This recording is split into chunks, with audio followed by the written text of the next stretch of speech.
Okay, Dark Souls 1. My name is Easy93. I'm wanting to do a review of this game. I have a playthrough on my channel of Dark Souls 1, and I've been talking to my subscribers a little bit about possibly doing a review of some of the games that I do playthroughs of, and so this is part 1 of doing a review. I'm going to try my best here. I apologize if this is not a good review, but I have a lot to say about the Souls games. First of all, there are going to be spoilers in this review, so if it's, Dark Souls is a game that you're looking up reviews for before you buy it, I apologize that I am including spoilers in my review here. So it's going to pertain to like pacing, a few bosses, probably even like equipment and such, etc., etc. Probably even like some story related stuff. Just putting that out there now. I apologize if you had to click away because of that. Thank you for choosing to click my video if you did though, but I gotta talk about a couple of things related to probably spoilers. Another thing I'd like to say, I'm going to be talking about every single individual port of Dark Souls, excluding the bundled version of Dark Souls, which is like I think it came out on the PlayStation 4 and Xbox One. It included Dark Souls 1, 2, and 3. I've never played that particular release of Dark Souls because I own them individually and on their own consoles and PC. So I'm not going to be talking about that one. So yeah. Okay, without further ado, let's get into it. Dark Souls is a game that I have played since 2011. I got into it a little bit late. Like I had seen sort of kind of a playthrough of it, and then I've seen some PvP, and some friends basically got me into it. And I started watching the PvP, and you know who you are. You know who you are. If you're watching this video, you know who you are. I bought the game, and my first playthrough was 72 hours long. I was a level 115 by the time I was done with the game, and my opinions basically spawned from there. The first playthrough that I ever had of Dark Souls was very fun, very frustrating, and probably rage-inducing, but I enjoyed it very much because I like harder games. I like games that take a little bit of learning. They don't tell you where to go. They don't tell you who to talk to. That being said, of course, I got lost a couple of times. I had some friends kind of hint towards where to go, what to do a little bit here and there. And I didn't cheat. Right? I didn't cheat on where to go and such. And I found myself going through like the Great Hollow and Ash Lake. Spoilers, by the way, I'm starting to talk about the locations. But I went there during my first playthrough, and I got the Chloranthy ring and all those little items that are down there. I went and got the Covenant, just looked around in great detail. Dark Souls is the kind of game, though, that I feel a few select YouTubers in those days in 2011, I'm not going to be name dropping, but I'm going to say there were a few people that were doing playthroughs, and it was very much not a good representation of the game. Dark Souls will not lend itself to every gamer out there. Just like any game though, right? But Dark Souls, I feel, is like in this little category where you're either going to not like it or you're going to probably love it obsessively. And I found myself being that guy for a long, long time. And still to this day, I very much enjoy Dark Souls 1. So the game basically starts off, you're selecting your character, you're picking your gifts, like your starter gifts, and etc., etc. I'm not going to give all of it away and go into like too much detail. You do your little intro area, you get to the boss. It's a good challenge. They do sort of teach you the controls if you're the kind of player to look around and experiment, okay, and figure it out. You get past the first boss, and now you're in this place called Firelink Shrine. From here, the game will not really hold your hand in terms of which direction to go. However, there are some little hints here and there on which direction you probably should not go. One of the things being the master key. I would honestly recommend not getting the master key on your first playthrough. It will get you in trouble. It will allow you into areas that are very helpful for those players who are experienced, right? I'm not pointing at myself like an asshole, but I'm just saying people who are experienced at the game, the master key, you're probably going to always get it, unless you're just, mixing it up a little bit and not getting the master key and just wanting to do, things in a different order than you usually do, right? But the master key is almost a trap.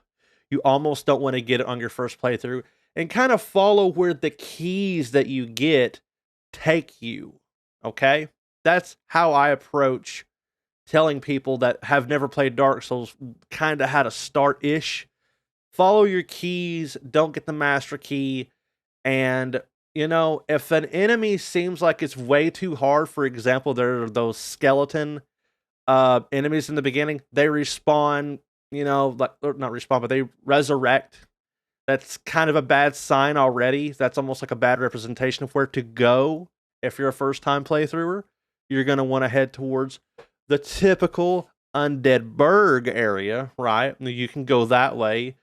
I mean, you can go down to New Londo, but there's not really much to do there unless you're more of an experienced player to go and lower the water, which you can crazily do almost from the beginning if you do certain shenanigans. But yeah, the game almost doesn't tell you where to go, and you're kind of stuck. Okay, let's say you get past that, and you've went through the Undead Burg, and you've finished the Taurus Demon, and you've leveled your character up. Well, now you're on the way to getting lost again. And this seems to be the kind of thing where these reviews that people put online that they've played the game for about 3 hours or less, they're frustrated and they have no idea where to go, and everything is so hard. You die in like 3 hits, no matter how much you seem to level your character. If you've chosen, I believe it's the knight, you're fat rolling and you're not paying attention to the fact that you can take your armor off and be faster. It's frustrating. It's frustrating to some players that don't understand that, but I feel like that's a lack of, I'm not talking shit, but you're probably used to games that tell you straight up. It's true. If you were to read the signs and if you were to take your armor off or, experiment with picking up different pieces of armor and noticing like the stats and the poise and the poise. I mean, I almost said, it sounded like I said poison, but I meant just poise.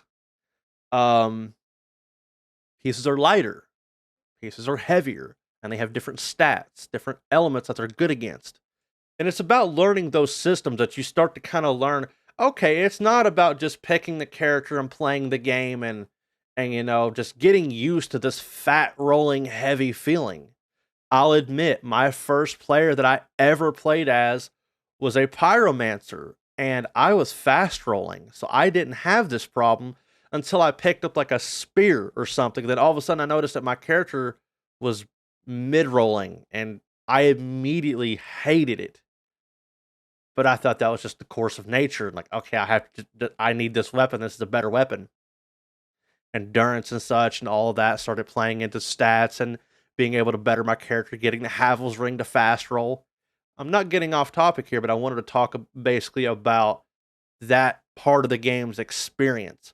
Because a lot of people, they'll get to the Undead Church, that the Undead Parish area where Andre the blacksmith is at, and now they're absolutely stuck at gargoyles. I mean, it's a 1v2. One comes out halfway through the fight, and one of them, their AI is very different. It'll purposefully use the flame attack while the other one's just constantly flying and hitting you, and it's frustrating because there's also no walls. You can fall off the arena that you're on. But if you've ever tried to play the game co-op and you talk to Solaire and he talks about jolly cooperation, you can become unhollowed, the human form, or the normal human form, less bacon skin, and you can co-op with Solaire. And if you do enough of the little story tidbits in there, talking to NPCs, you can also summon Lautrec, which he will also help you, and it will be a 3 versus 2 in that situation. But, you can do it easily with just Solaire. He's pretty damn powerful, and I recommend on a first playthrough, if you're having a lot of trouble, summon Solaire. You can summon him right outside of the fog wall to the gargoyles. He will be right there if you're in human form. And if I don't believe you even have to talk to him, but I mean, that's just to get your summon sign. Regardless, talk to Solaire, go to the gargoyles, summon Solaire, but try it by yourself. Try to conquer it by yourself. Now, there's another thing that a lot of players will talk to you about, the noob items, as I like to call them. Getting the Drake Sword. That weapon is pretty okay for 5 minutes, and then it's a very bad trap. It will help you with the gargoyles. It will get you through, but you're going to want to replace that. Not with the lightning spear later on in Sense Fortress. That weapon is also a little bit of a trap. Because then, if you haven't been paying attention, correct me if I'm wrong, I'm probably mixing Souls games here, but it doesn't scale with like your dexterity or your strength. So you're at this point, you're going off this base damage of this weapon that it provides you, and your stats are going to nothing. So now you have all these levels for nothing. A little bit of a trap, but there are builds based around those kind of things, but you probably don't have a build based around that because you've been leveling dexterity or strength, or you're a quality build, etc., etc. I'm going to move on from that part, though, and I'm going to start talking about I would say the middle part of the game, which will probably be one of the last bits about just straight up gameplay that I talk about here. I'm sorry if this is going on a little bit long, but I have a lot to say. Anor Londo. Once you finally are past Sense Fortress, you have done the Blighttown area, and you've rang the bells, and you're in Anor Londo.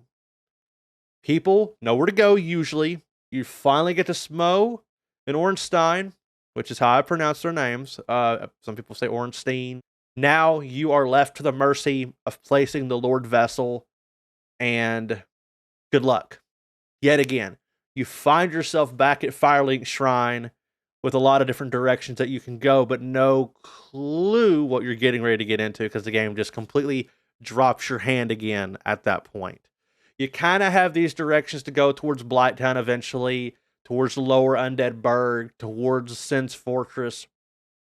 You kind of have a little bit of a direction that you start finding yourself naturally going in, but now you can go to these places where they were blocked off before, but the skill caps of these areas are pretty high. Like they're a lot stronger in these areas, like in this part of the game, than probably what you've been used to. Once you get to Smo and Ornstein, that boss is the absolute gatekeeper between getting past the early mid game to the late mid game. It's like that section there. Once again, you can summon Solaire for that fight, but once I'm already talking about after Smo and Ornstein. Basically, you could either go to Seath, you could go to Four Kings if you've been through the forest and fought Sif, the Great Grey Wolf Sif, which would allow you to go to the Four Kings, lowering the water, that kind of thing. Gravelord Nito, or the Bed of Chaos.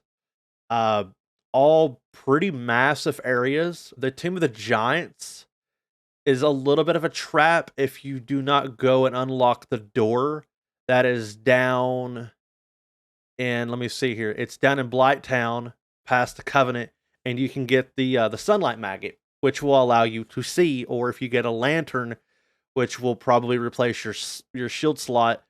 That whole area with like the catacombs and Tomb of the Giants, for me, was probably where I was stuck the longest. It was dark, you couldn't see, the enemies would resurrect. I didn't know about certain weapon types, which I'm not going to spoil because I don't want to completely ruin the gameplay, but there are weapons that will help you with the skeletons reviving and killing the main enchantress that is bringing them back to life and that kind of thing. There are ways to make those areas easier, but you don't know any of them because the game, I think, never really fully tells you. I guess you can probably read the descriptions of certain weapons, and they will tell you that it's probably good for killing undead.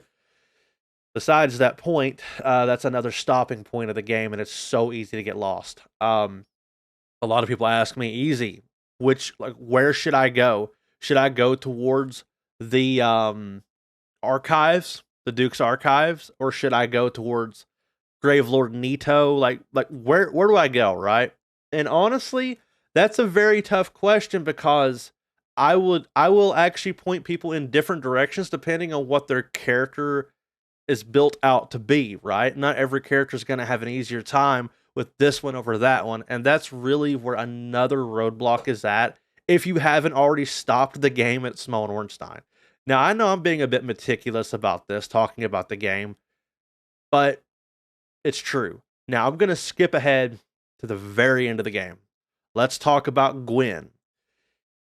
If you, and this, okay, this is actually my experience. I got to Gwen and was absolutely 100% blocked from just completing the game. He was the worst thing ever. He is aggressive. He has a pretty decent amount of different combos. His weapon does chip damage because it's on fire. You know, he's fast, man. And it's like after you run this entire long like section over and over where these freaking Black Knights are at that will kick your ass. Okay, I got there.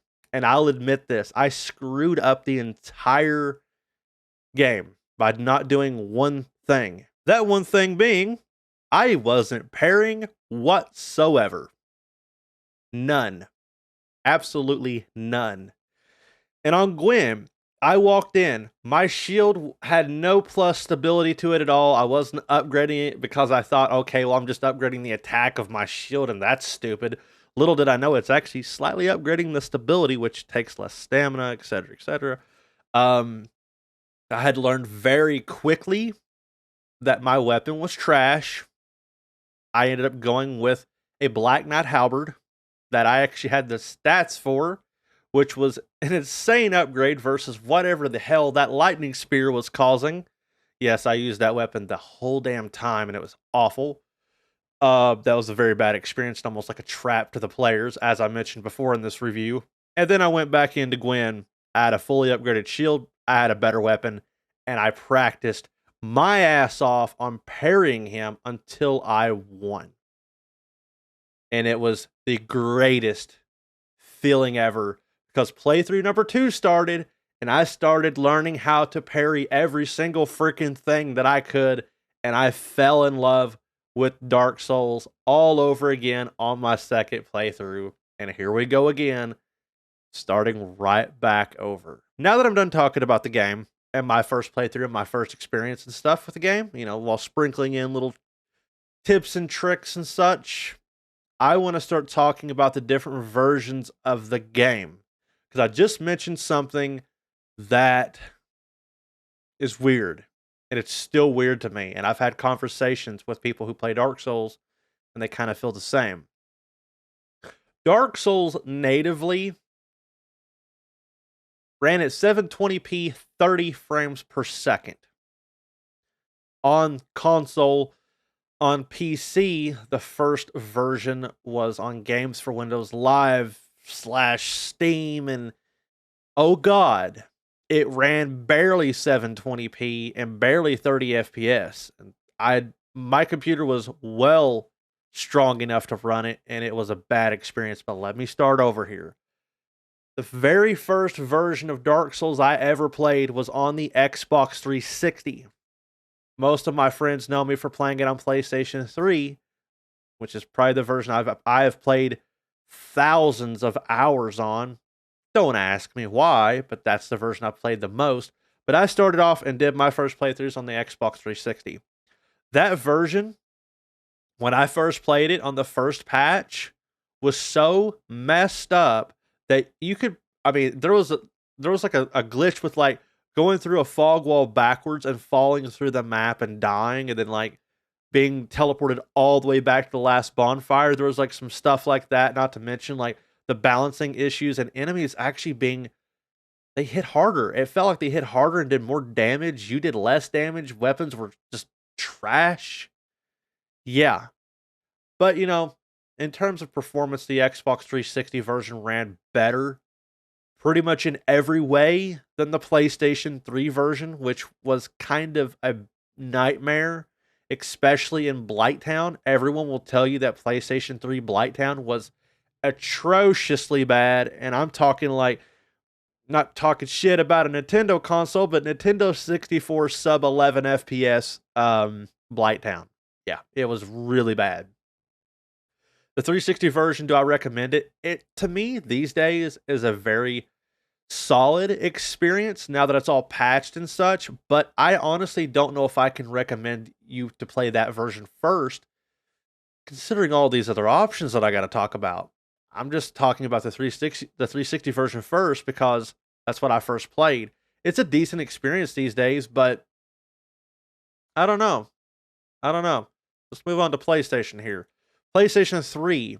Um, I guess you guys can correct me if I'm wrong, but I do not believe that you could co-op with your friends on the 360 version unless you paid for the Xbox Live. I don't remember. I was Xbox Live Gold back in the day, so I don't know if you could co-op without it. On PlayStation 3, it was free. I believe it's still free. I'm pretty sure today those servers are still online, and you can play it together for free. And the game is omega cheap because it's on PlayStation 3. Probably $5 at a retro game store. But the PlayStation 3 version runs really, really weird. It can hit 30 FPS. It will run at 720p. Blighttown is awful, and Lost Izalith is awful. Yeah, it's a mess in some spots. And you know, some people will also probably prefer the 360 controller over the PlayStation controller. That's a preference thing as well. The PlayStation 3 version, do I recommend it these days? It's probably still one of my favorite versions because of the free co-op and because it's the version I've played the most. Probably what feels the most familiar to me. But after seeing 60 frames per second on the new one, I like the 60 FPS, but it doesn't like me sometimes. Let me move on. So, they came out with the PC port, Prepare to Die edition, along with the Artorias of the Abyss DLC and that kind of thing. Sorry, my phone went off. That version of the game without a DS fix is terrible. It's runnable. It's playable. It looks terrible. The frame rate is 30, but on PC, for some reason, it feels incredibly, eye-jarringly laggy. It's very laggy, but it feels like the 360 and PlayStation ports in terms of animations and parrying. See, I'm going to get into something now, but as for that original Games for Windows Live version that eventually got ported over to just Steam, that was an awful experience. Absolutely terrible. I don't recommend it. But with DS Fix, or I don't know how it runs these days, maybe a little bit better, I probably cannot recommend that port, even though, meh, I don't know. A little weird. PlayStation 4, I loved it. The Xbox One, I loved it. But let me talk. The Xbox One version, I can't actually give much of an opinion on because number one, I don't own an Xbox One and I never have.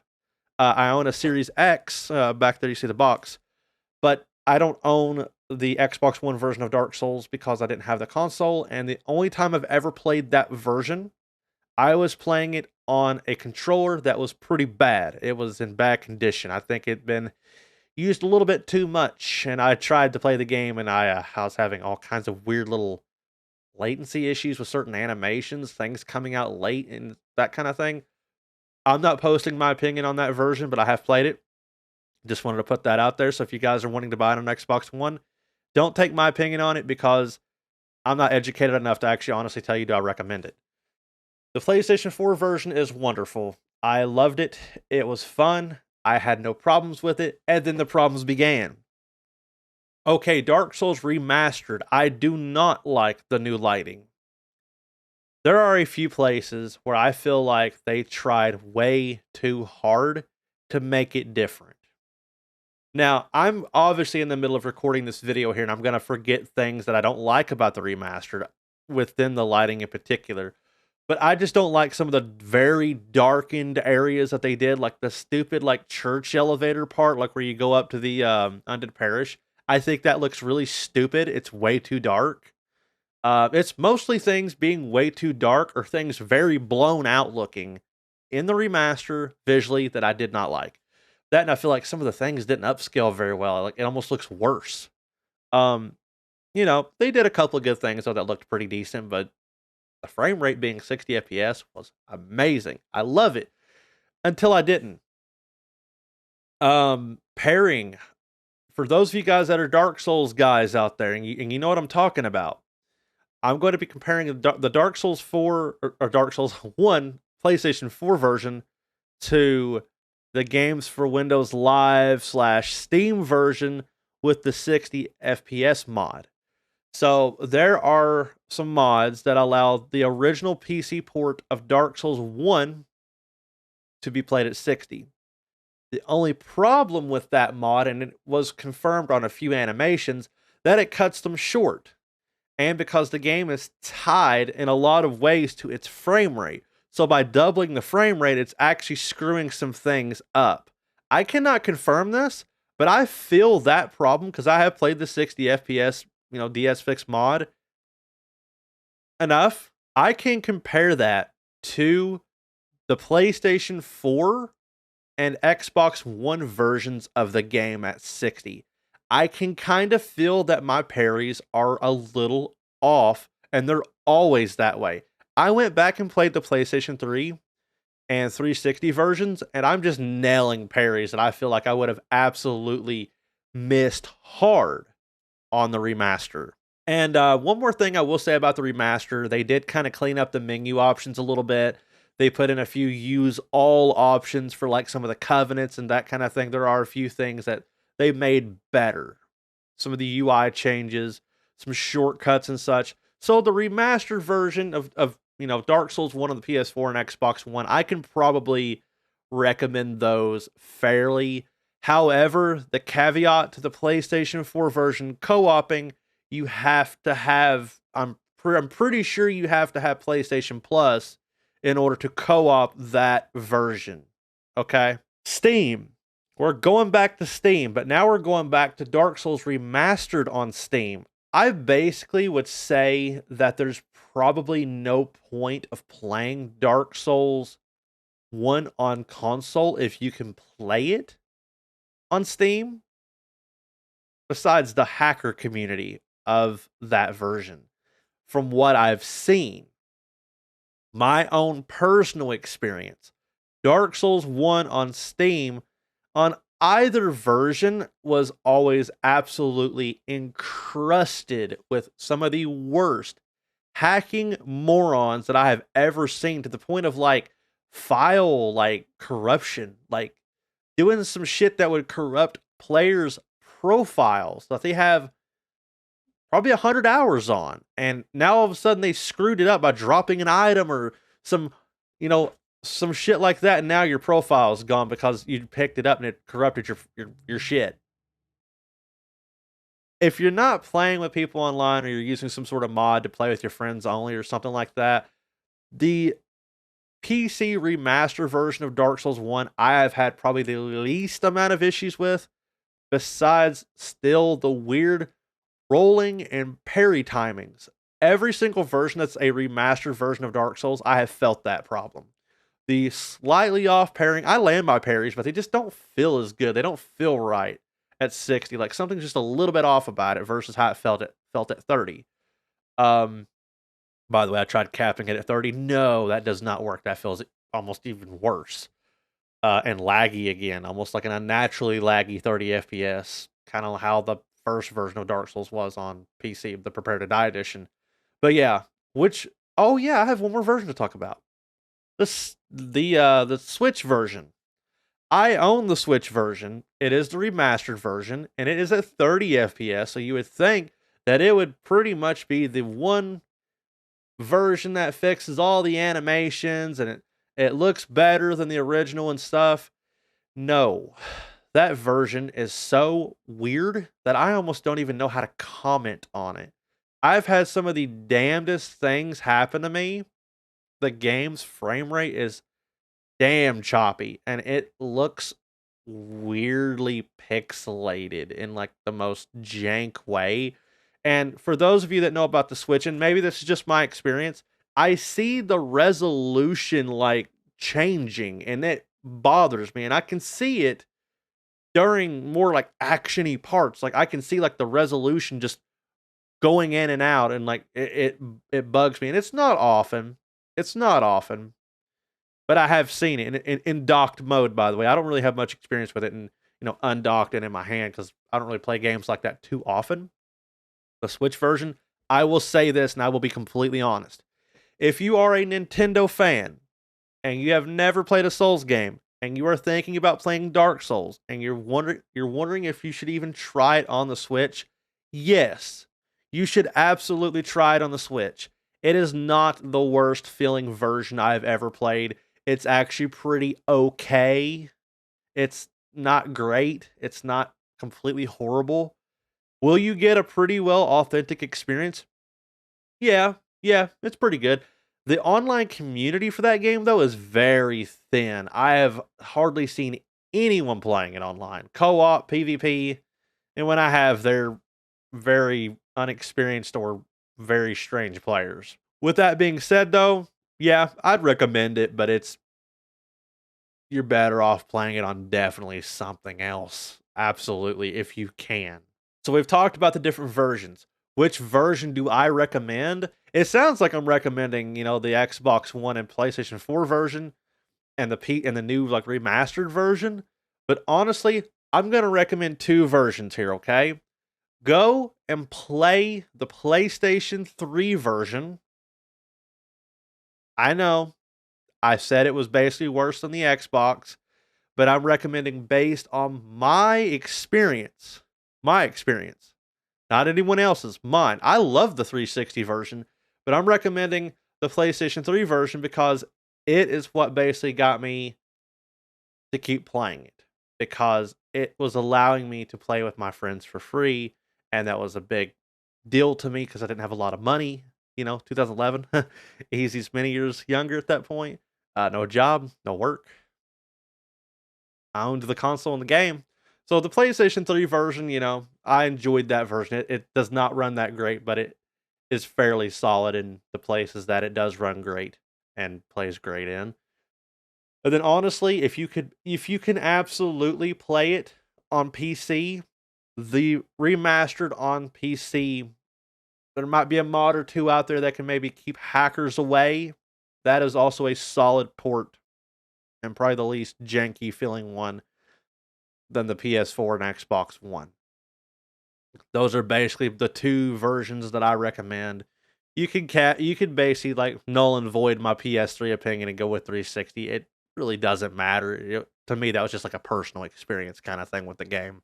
Closing notes. Dark Souls. I have a full playthrough of the game on my channel. If you want to go check out my pretty much live experience of the game, me showing all the bosses, including the DLC, in a full complete playlist on the channel. Hopefully you have enjoyed my review of the game. And if you're wanting a rating, like what's my rating of Dark Souls, it's not going to be a fair rating. It won't be, because I would rate Dark Souls 1 a 20 out of 10. Why? I know that's a stupid thing. That's just me being a dick, but Dark Souls went way beyond the game for me. I had a lot of personal experiences with Dark Souls, a lot of personal bonding moments with friends over Dark Souls. A lot of real life moments happened because of Dark Souls, including myself getting married. I kind of met my wife through a mutual bunch of friends. It sort of kind of was related to around Dark Souls, so I can't rate Dark Souls fairly. That's why I'm not going to rate Dark Souls myself, because it's like an unfair rating. I will, however, say, give it a chance. You guys go check it out. It's a great game. It's fun. It's hard. It's got a good bit of lore to it. Go play it. Go check it out. I mean, if it's not your cup of tea, go return it. You heard it from me. Thank you guys so much for watching my review. Probably a very long review. I'm going to try to whittle it down, but thank you guys for watching. I'll catch you next time. Stick around. There's going to be more reviews and playthroughs and such in the future. Take care.